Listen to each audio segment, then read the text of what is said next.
Today for lunch, there's the toasted cheese and soup bar, chicken parmesan pasta and a garlic breadstick, or the hot dog with sauerkraut and corn chips. Be careful with the iPads. There have been a lot of breaks recently, and if you don't have the insurance, it'll cost you $300 to replace the iPad. The insurance, if you get it before breaking, only costs $35 or less. Band today. First period, 6th grade percussion. Second period, 7th and 8th grade percussion.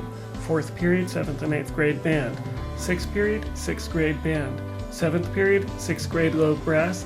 Eighth period, makeups.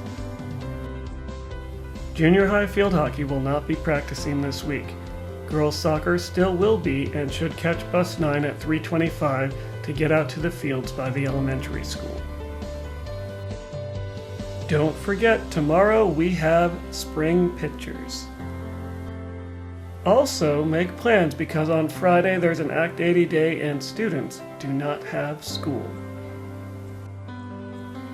If a teacher gives you a ticket for being awesome, remember to place it in the awards box outside the office, and at the end of the third marking period, we will draw some winners. Tomorrow's breakfast will be a fruit and yogurt parfait with graham crackers or the ham, egg, and cheese burrito. Now, please rise for the flag salute.